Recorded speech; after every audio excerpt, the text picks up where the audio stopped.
दोस्तों आज की वीडियो के अंदर डिस्कशन करने वाले हैं ऑप्शंस बायर की, जिन्होंने मार्केट के अंदर बहुत पैसा गवाया है। और अगर आप भी ऑप्शन बायर है और हमारी ये वीडियो देख रहे हैं तो आप भी उनमें से एक जरूर होंगे जिन्होंने मार्केट के अंदर पैसा गवाया, ऑप्शंस बाइंग करी और मार्केट से बड़ा पैसा गवाया है। तो आज की वीडियो में यही बात करने वाले हैं कि क्या ऐसा रीजन है कि ऑप्शन बायर मार्केट के अंदर पैसा गवाता है और उसका सोल्यूशन क्या है, सोल्यूशन की भी बात करेंगे। और जो सेबी के नए रूल रेगुलेशंस आए हैं उस हिसाब से ऑप्शंस बाय को किस तरीके से हार्म हो रहा है इसके बारे में भी बात करेंगे। तो बहुत डिटेल्ड वीडियो है जिसके ऊपर हम डिस्कशन करने वाले हैं। कुछ मैंने बैक टेस्टिंग करी है स्ट्रेटेजी की, वो आपके साथ शेयर करूंगा।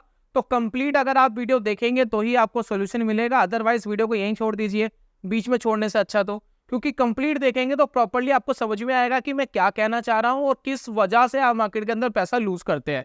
चलिए वीडियो में आगे बढ़ने से पहले मैं आपके साथ अपने कुछ ट्रेड्स शेयर कर रहा हूं और आपको कुछ समझाने की कोशिश करूंगा ताकि आपको समझ में आए कि मार्केट से पैसा कमाने का सही रास्ता क्या है। सबसे पहले दोस्तों मेरा आज का एक करंट ट्रेड चल रहा है, इसको देखिए आप।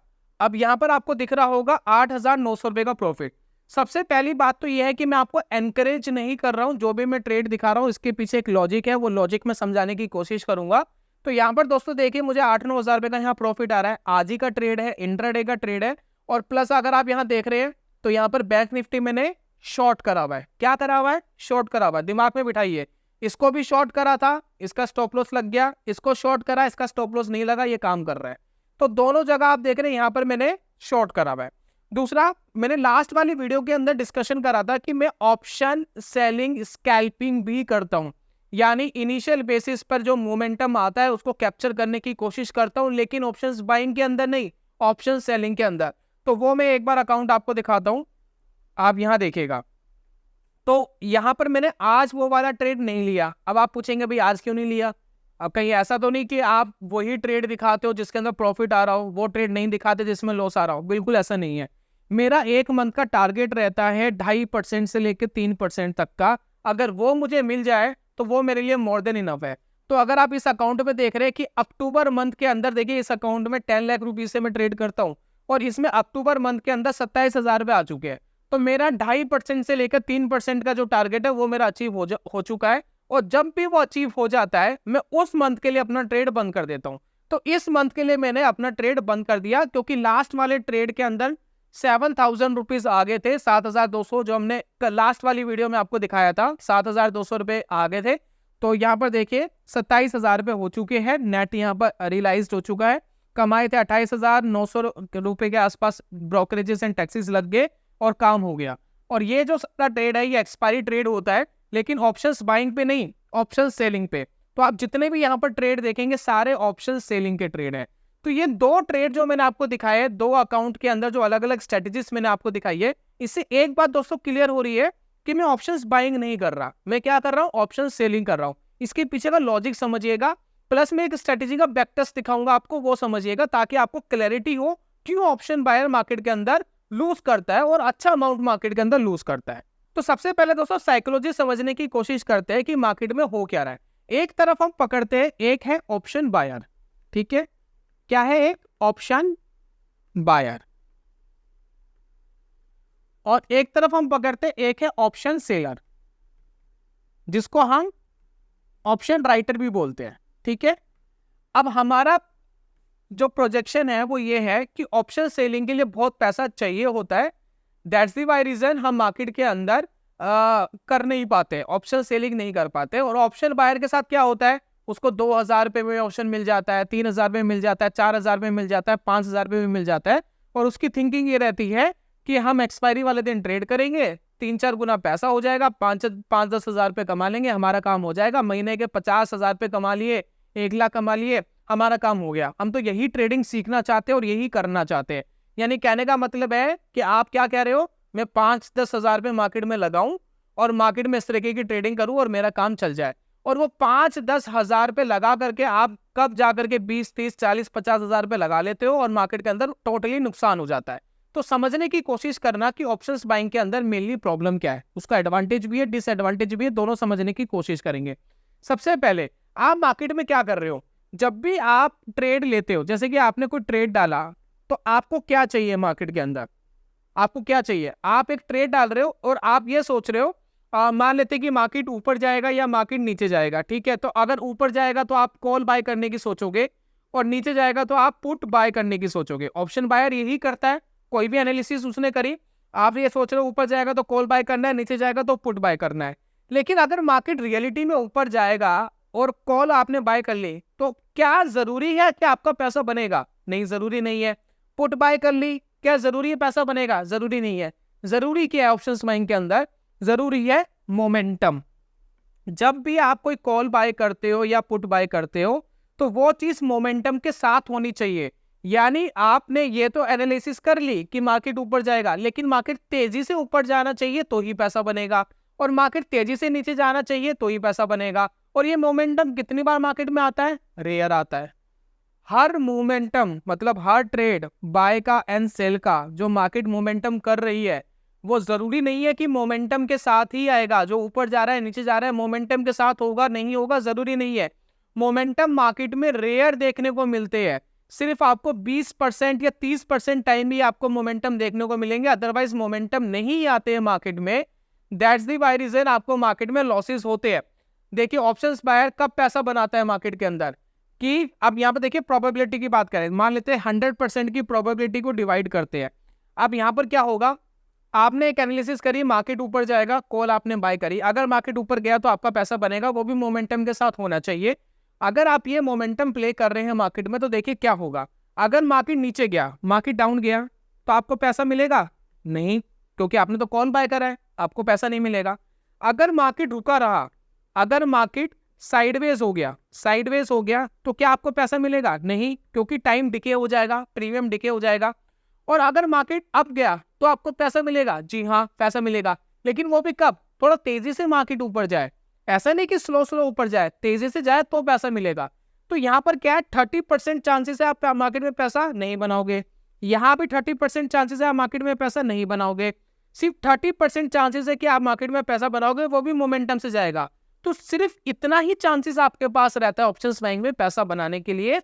और जो ट्रेडर मार्केट में ऑप्शंस बाइंग से पैसा कमा रहे हैं, उन्होंने अपनी साइकोलॉजी को बहुत ही स्ट्रॉन्ग लेवल पर डेवलप करा होगा, तभी वो इस 33% के अंदर सर्वाइव कर रहे हैं और पैसा बना रहे हैं। नया ट्रेडर ये साइकोलॉजी डेवलप नहीं कर पाता है, that's why reason 90-95% options buyer market के अंदर लॉसेस कर रहे हैं। वो 20,000, कोई मुझे कहता है जब मेरा 50,000 का नुकसान हो गया, कोई कह रहा है 70,000 का नुकसान हो गया। फिर मैं उनसे पूछता हूँ सर ऑप्शन बाइंग करी थी? वो कहते हैं हाँ जी ऑप्शंस बाइंग करी थी। मैंने कहा क्यों करी थी? करी इसलिए थी क्योंकि 5-10 हज़ार रुपये में काम हो जाता है, ट्रेड लिया जाता है, और मार्केट के अंदर हम एक्सपेक्टेशन रखते हैं भाई 5,000 10,000 हो जाएंगे, 15,000 हो जाएंगे, 20,000 हो जाएंगे। That is the problem. Market के अंदर ऑप्शंस बाइंग करना इतनी बड़ी प्रॉब्लम नहीं है, लेकिन आप 5 से 10 हज़ार रुपये लगा करके 10, 15, 20 हज़ार रुपये मंथली कमाने की जो सोच रहे हो, 50,000 जो मंथली कमाने की सोच रहे हो, ये प्रॉब्लम है मार्केट के अंदर। ऑप्शंस बाइंग की कुछ स्ट्रेटेजीज है, बहुत ऐसी स्ट्रेटेजीज है जिसको डेवलप किया जा सकता है, पैसे कमाए जा सकते हैं, लेकिन जो आपको सिखा रहे हैं ऑप्शंस बाइंग, वो भी ये एक्सपेक्ट नहीं कर रहा कि मैं 10,000 रुपये लगा करके 50,000 रुपये निकालूंगा इससे महीने के, वो भी एक्सपेक्ट नहीं कर रहा। अगर वो ये काम कर सकता तो दुनिया का सबसे बड़ा आदमी वही होता, मतलब सबसे अमीर आदमी वो होता, अगर कोई अपने 10,000 की कैपिटल से 50,000 रुपये मंथली कमा ले और कंसिस्टेंट कमा ले। क्योंकि अगर मैं उसको कंपाउंड करने पर आऊँ ना, दुनिया का सबसे बड़ा आदमी बन जाए। यहाँ पर आपको मेरे 2-3 अकाउंट दिखाए, एक अकाउंट में 5 लाख है, एक अकाउंट में 10 लाख है, उनसे ट्रेड करके मैं मार्केट से 5-10 हज़ार रुपये कमाने की कोशिश कर रहा हूँ। तो यहाँ पर मैं क्या करने की कोशिश कर रहा हूँ, 1% के लिए काम कर रहा हूँ, 2% के लिए काम कर रहा हूँ। आप क्या कर रहे हो, आप कर रहे हो 500% के लिए काम। तो यहाँ पर यह प्रॉब्लम है, मार्केट इतना पैसा नहीं देती है। अगर देने लग जाए तो कोई भी मार्केट के अंदर वॉरेन बफेट को पीछे छोड़ दे 10 साल के अंदर, मैं अगर ये पैसा कंपाउंड कर लग जाऊं, वॉरेन बफेट को पीछे छोड़ देंगे, तो वो हो नहीं सकता। ऑप्शन सेलिंग में क्या बेनिफिट है, आप ये देखिए, आपने मान लेते एक एनालिसिस कर ली, ठीक है, कि आप मार्केट ऊपर जाएगी, मार्केट अप जाएगी, तो मैंने उसके हिसाब से एक ट्रेड ले लिया, ठीक है। अब क्या होगा ऑप्शंस बैंक में, मार्केट ऊपर गई तो पैसा बनेगा, जी हाँ, तो 30% चांसेस है पैसा बन जाएगा, मार्केट ऊपर गई क्योंकि वही हमने ट्रेड लिया था। और मार्केट अगर साइडवेज रही तो क्या पैसा बन जाएगा, जी हाँ, तब भी पैसा बन जाएगा। क्यों? क्योंकि प्रीमियम धीरे धीरे कम हो जाएगा, उसकी वजह से पैसा बन जाएगा।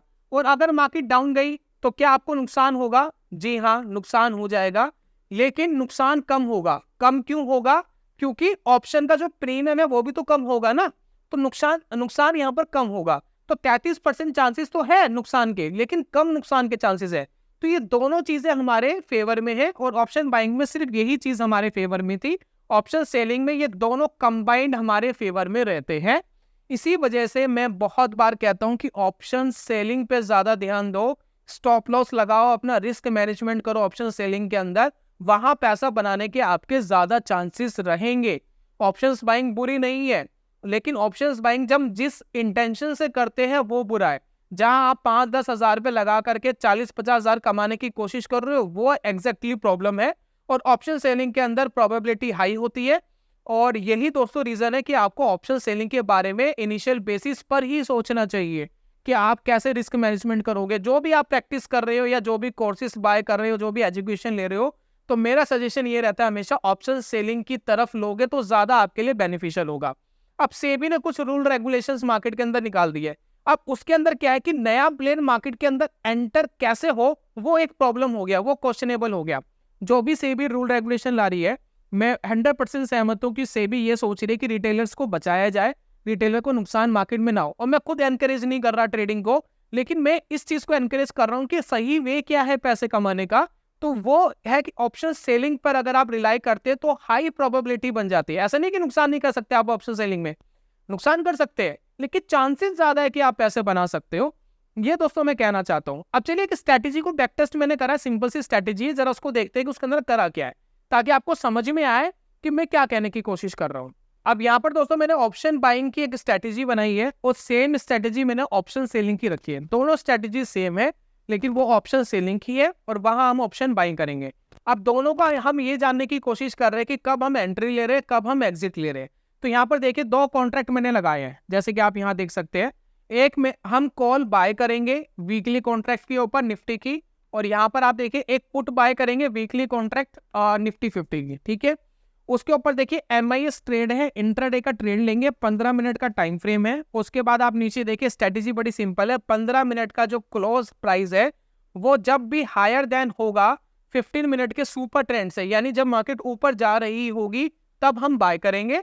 और उसके बाद हमने स्टॉप लॉस लगा लिया है 25% का, टारगेट प्रॉफिट 25% का। साथ में मैंने पोजीशन साइजिंग भी यहाँ पर करी है, जो मैं आपके साथ शेयर कर लेता हूँ। यहाँ देखिए यहाँ पर हमने लिखा है कि मैक्स SL पर ट्रेड 1000 रुपीज है। ये दोस्तों मैंने यहाँ पर पोजीशन साइजिंग भी करी है साथ में। अब यहाँ पर देखिए मैं इसको save and run back test करता हूँ, देखते क्या रिजल्ट आता है। तो आपके सामने रिजल्ट आएगा, पिछले 3 महीनों का रिजल्ट आपको देगा।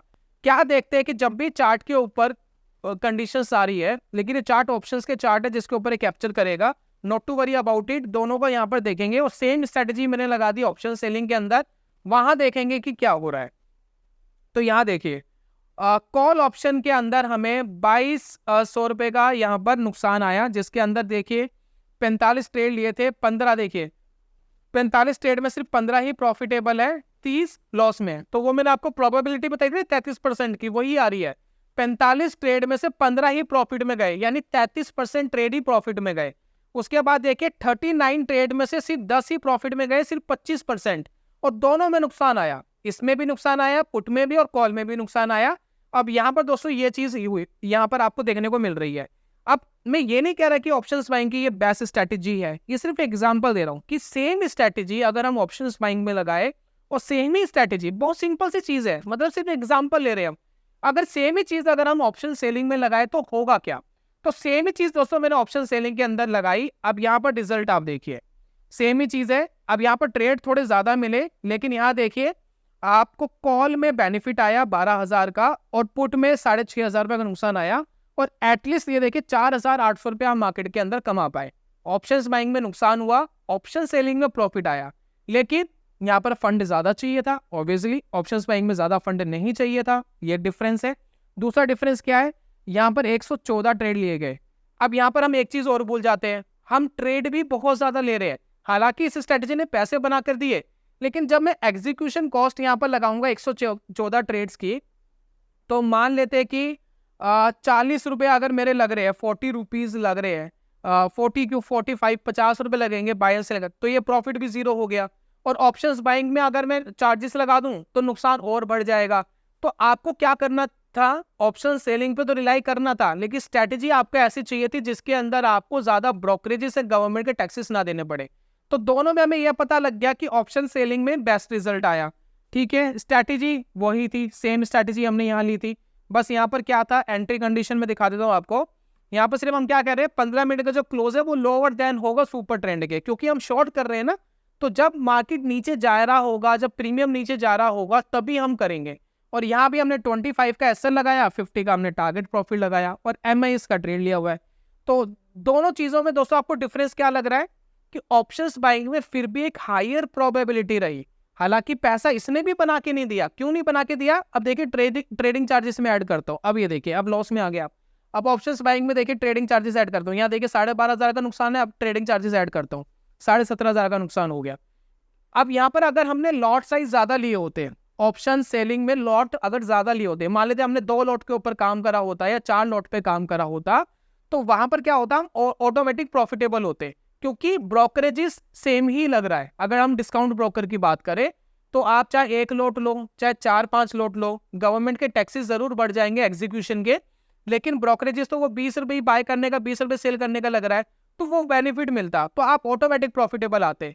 तो कहने का मतलब ये है कि अब ऑप्शंस बाइंग की जगह अगर ऑप्शन सेलिंग करें तो हाई प्रोबेबिलिटी रहेगी, साथ में एग्जीक्यूशन कॉस्ट भी हमें कम करनी है। हमें ये देखना है कि हम एक ट्रेड को एग्जीक्यूट कर रहे हैं, क्या हम इस एग्जीक्यूशन कॉस्ट को कम कर सकते हैं, क्या हम ज्यादा कैपिटल ला करके अपने एग्जीक्यूशन को कम कर सकते हैं। तो इसलिए आपको कई बार बोला जाता है कि ऑप्शंस स्मॉल प्लेयर के लिए नहीं है, थोड़े से बड़े प्लेयर्स के लिए, क्योंकि वो फंड थोड़ा सा ज्यादा लेकर के आएंगे और वहां पर उनके पैसे बनाने की प्रोबेबिलिटी ज्यादा रहेगी। तो बहुत ज्यादा फंड की भी रिक्वायरमेंट नहीं है। अगर आप मार्केट में 3-4 लॉट से ट्रेड करने की सोच रहे हो तो एग्जीक्यूशन कॉस्ट आपकी कम हो जाएगी, तो पैसा बनाने की प्रोबेबिलिटी आपकी बढ़ जाएगी। लेकिन इसका यह मतलब नहीं है कि आप पैसा कमाओगे ही कमाओगे, साइकोलॉजी आपको ठीक करनी पड़ेगी अपनी, कोई गारंटी नहीं है। तो ये चीज दोस्तों मैं आपको समझाना चाहता हूँ। चलिए लास्ट में एक इंपॉर्टेंट चीज है जो आपके साथ शेयर करूंगा, जरा ध्यान दीजिएगा। अब दोस्तों सेबी ने क्या कर दिया, निफ्टी के लॉट साइज बढ़ा दिए, सभी इंडेक्स के लॉट साइज बढ़ा दिए, 15 से 20 लाख जो है मिनिमम वैल्यू होनी चाहिए, उसके अंदर में ही होने चाहिए। तो वो एक रूल रेगुलेशन लेकर के आ गई है, जो हमने लास्ट वाली वीडियो के अंदर में डिस्कशन भी करा था। मैं सेबी जो भी रूल रेगुलेशन लेकर के आ रही है, मैं किसी रूल रेगुलेशन के खिलाफ नहीं हूं। मैं सिर्फ ये चाहता हूं कि अगर हम रिटेलर्स के बारे में सोच रहे हैं, मैं भी सोच रहा हूँ, सेबी भी सोच रही है, तो अगर हम सब रिटेलर्स के बारे में सोच रहे हैं कि वो पैसा कमाए, तो एटलीस्ट सेबी को उस हिसाब से सोचना चाहिए कि हम क्या मार्केट के अंदर ऐसा करें कि मार्केट के अंदर रिटेलर्स ऐसी चीजें ट्राई करें जिससे पैसा बनाने की हायर प्रोबेबिलिटी रहे। जैसे कि हमने ऑप्शन सेलिंग की बात करी। अब हो क्या गया, सेबी का जो रूल रेगुलेशन है वो अपना इंटेंशन बिल्कुल ठीक रख रही है कि रिटेलर्स को बचाना है नुकसान से, जो रिटेलर नुकसान कर रहा है। मैं भी वो इंटेंशन रख रहा हूं, मैं भी नहीं कह रहा कि आप मार्केट में नुकसान करो, अपना हार्ड अर्न मनी जो आपने कमाया वो मार्केट के अंदर दो। लेकिन यहाँ प्रॉब्लम क्या आ रही है, जो मुझे लग रहा है, हो सकता है कि मैं गलत हूं, सेबी ठीक हो, सेबी ने सबसे पहले ना एक्सपायरी बंद कर दी। जो वीकली एक्सपायरी होती थी बहुत सारे इंडेक्स की बंद कर दी। अब 2 ही एक्सपायरी हमारे पास रह गई, एक सेंसेक्स की रह गई, एक निफ्टी 50 की रह गई है। तो क्या हम ये एक्सपायरी बंद करके रिटेलर्स को रोक सकते हैं ट्रेड लेने से, ये क्वेश्चनेबल है। क्या रिटेलर्स एक्सपायरी की जगह नॉर्मल कॉन्ट्रैक्ट पे ट्रेड नहीं करेगा, ऑब्वियसली कर सकता है। अब उनके पास सेंसेक्स निफ्टी रह गया, अब वो सेंसेक्स निफ्टी तो कर सकता है ना, उसके बाद वो रेगुलर बेसिस पे भी कर सकता है। तो क्या हम एक्सपायरी बंद करने से रिटेलर को रोक सकते हैं, ये क्वेश्चनेबल है। रुकेंगे नहीं रुकेंगे पता नहीं। और बजट के अंदर एसटीटी 60% बढ़ा दिया गया था, लेकिन 60% एसटीटी बढ़ाने के बाद भी जो एफ&ओ के टर्नओवर से वो और ज्यादा बढ़ गए, वो कम नहीं हुए, वो ऑलरेडी और ज्यादा बढ़ गए। तो यानी जो गवर्नमेंट एसटीटी बढ़ाया था उसका कोई असर मार्केट में नहीं देखने को मिल रहा। सेबी ने जो रेस्ट्रिक्शंस लगा दी है कि चलिए हमने एक्सपायरी बंद कर दी, बहुत सारे लोग एक्सपायरी पे एनकरेज होकर ऑप्शंस बाइंग करते थे, ट्रेड करने की कोशिश करते थे। हो सकता है कि कुछ उसके ऊपर कम हो जाए, लेकिन ये क्वेश्चनेबल है, जरूरी नहीं है कम होगा। अब रिटेलर क्या करेगा, रिटेलर कोशिश करेगा कि भाई एक्सपायरी नहीं है, कोई बात नहीं, दूसरे पे ट्रेड कर लेंगे, क्योंकि वो एडिक्टेड हो गए हैं, वो पैसा कमाना चाहते हैं। और जब वो नुकसान हो जाता है ना, तो उसको रिकवर करने के लिए ज्यादा एनकरेज होते हैं कि मुझे अपना नुकसान मार्केट से रिकवर करना है। तो यहाँ पर क्या हो रहा है मार्केट के अंदर, जैसे कि हम निफ्टी की बात करें, निफ्टी देखिए थोड़ा आज गिरा है, ज्यादा गिरा है, स्टॉक भी बहुत ज्यादा गिरे हैं। तो यहाँ पर मैं निफ्टी की 24,600 की एक कॉल लगाता हूँ, ठीक है ना, मैं कॉल लगाता हूँ, ठीक है। अब मैं क्या कहने की कोशिश कर रहा हूँ कि मार्केट के अंदर ऐसा चीज बनाओ कि हम ऑप्शन सेलिंग इजीली कर सके। अब देखिए अगर मैं ऑप्शंस बाय करता हूं, यहां पर देखिए क्या हो रहा है। मान लेते हैं कि मुझे ऑप्शन बाय करना है, ठीक है, तो मैं एक कॉल बाय करना चाहता हूं 24,600 की फॉर एग्जांपल, ठीक है। तो यहां पर देखिए मुझे कितना फंड लग रहा है, 3,600। अब सेबी ने क्या करा, रूल लगा दिया। अब एनएससी ने इसको 3 गुना बढ़ा दिया, यानी पहले 25 का लॉट था, अब 75 का लॉट लगेगा। तो जब हम 75 लॉट्स देने की बात हम कर रहे हैं, तो यहाँ पर हम प्रीमियम की बात कर रहे हैं, ठीक है। तो 10,800 का प्रीमियम यहाँ निफ्टी का हो गया, ठीक है, क्लियर है। तो जो बायर, ऑप्शन बायर मार्केट के अंदर 3,000 रुपये अरेंज कर सकता है, उसके लिए 10,000 रुपये अरेंज करना मेरे हिसाब से कोई बहुत बड़ी बात नहीं है। तो वो क्या करेगा ऑप्शन बायर, 10,000 मार्केट में अरेंज करके ट्रेड करेगा, क्योंकि उसको तो एडिक्शन लग गया है, वो तो मार्केट से पैसा कमाना चाहता है और कैसे भी कमाना चाहता है। यानी जिस रिटेलर को हम बचाने की कोशिश कर रहे थे, जो रिटेलर ऑन एवरेज 50-60 हजार रुपए का साल का नुकसान कर रहा था, सेबी का ही नया डाटा आया था कि 40-50 हजार रुपए, 60 हजार रुपए रिटेलर नुकसान कर रहा है। तो अब क्या होगा, कुछ लोग हो सकता है छट जाए, 2-3 हजार वाले छट जाए, लेकिन जो 2-3 हजार ला सकता है वो 10,000 भी मार्केट में ला सकता है, उसके लिए बहुत बड़ी रकम नहीं है। लेकिन वो क्या है, जो 50,000 रुपए का नुकसान कर रहा था, अब उसको नुकसान क्या 3 गुना बढ़ सकता है, ऑब्वियसली 3 गुना बढ़ सकता है। अब वो 50,000 का नुकसान 1 लाख 1.5 लाख हो सकता है। सेबी अपनी तरफ से करने की कोशिश करी कि एंट्री बैरियर लगाया जाए, लेकिन इस एंट्री बैरियर का कोई खास बेनिफिट नहीं होगा मेरे हिसाब से, मैं गलत हो सकता हूं, बाकी जब रिजल्ट आएगा तब पता लगेगा। अब यहाँ पर क्या है कि 10,800 आप मार्केट के अंदर कैपिटल ला करके मार्केट में ट्रेड करा रहे हो। अब वो रिटेलर क्या सोच रहा है, भाई 10,000 रुपए अरेंज करो, ट्रेड करो। अब वो एनकरेज होगा कि भैया हम ट्रेड करें, मार्केट के अंदर 10,000 रुपए में काम होगा, तो नुकसान बढ़ने की उनकी ज्यादा संभावना हो जाएगी। मैं क्या कह रहा था कि सेबी को क्या करना चाहिए था, ऑप्शन सेलिंग जो है, अब देखिए पहले ऑप्शन सेलिंग इसी लॉट पर कितनी की हो जाती, अब देखिए 25 में लगा रहा हूं, पहले ऑप्शन सेलिंग यहाँ पर 73,000 रुपीज की हो रही थी। तो मैं यहाँ पर ये कहने की कोशिश कर रहा हूं, तो यहाँ पर दोस्तों सेबी को क्या करना चाहिए था, इसके लॉट साइज कम कर देनी चाहिए थे, कोई ऐसा रूल लाना चाहिए था कि इसके लॉट साइज 10 हो जाता। तो यहाँ पर 73,000 की जगह हम मार्केट में इसको 25-30 हजार रुपए में ट्रेड कर पाते ऑप्शन सेलिंग को। तो इसमें रिटेलर एनकरेज होता कि हम भी ऑप्शन सेलिंग कर सकते हैं और ऑप्शन सेलिंग से पैसे कमा सकते हैं। हम एक बैलेंस क्रिएट करते रिटेलर्स के साथ और बड़े प्लेयर्स के साथ एक बैलेंस क्रिएट होता, तो उसमें रिटेलर भी कहते कि हम भी इजीली कर सकते हैं क्योंकि हमें इतना मार्जिन नहीं चाहिए। तो यहाँ पर एक पैसा बनाने की एक हायर प्रोबेबिलिटी पैदा होती।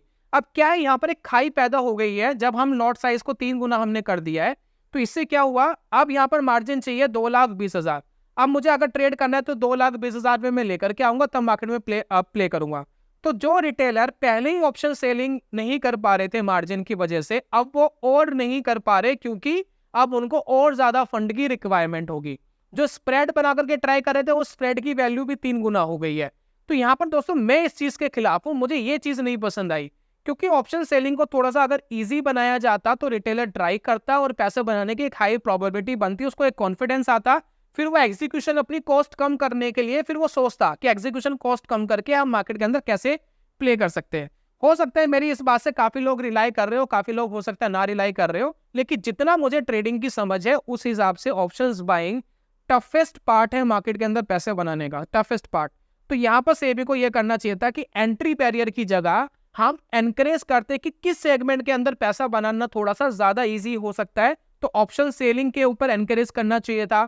साथ में कैश मार्केट के अंदर जब हम स्विंग ट्रेड करते हैं, स्टॉक को होल्ड करके प्ले करते हैं, उसको एनकरेज करना चाहिए था। उसके ऊपर टैक्स बढ़ाने की बजाय जो हमने 15% की जगह 20% का शॉर्ट टर्म कैपिटल गेन बढ़ाया है, उसको कम करना चाहिए था, ताकि लोग एनकरेज हो कि भाई कैश मार्केट में ट्रेड करो और ये ऑप्शंस वगैरह ना करो। तो वो एनकरेज करते, वो ट्रेडर्स के लिए बेटर स्टेप होता। साथ में वो टैक्स बढ़ा दिया, तो वो मुझे नहीं समझ में आया कि कैसे आप एनकरेज करोगे। दूसरा, अगर हम बात करें मार्केट के अंदर, अगर हम पैसा बनाने की हम बात कर रहे हैं, तो जो लोग ETF पे ट्रेड करते हैं वो थोड़ा और स्टॉक से सिक्योर्ड हो जाता है।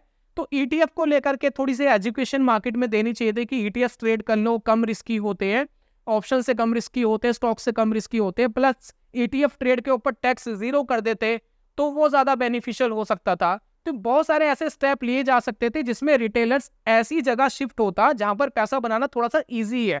मतलब ऐसा नहीं है कि पैसा बना ही लोगे, नुकसान भी हो सकता है, लेकिन फिर भी एक हाई प्रोबेबिलिटी है पैसा बनाने की। तो मेनली दोस्तों मेरे हिसाब से ये चीज होनी चाहिए थी जो बेस्ट होती मार्केट के अंदर। बाकी दोस्तों जब रिजल्ट आएगा तब पता लगेगा।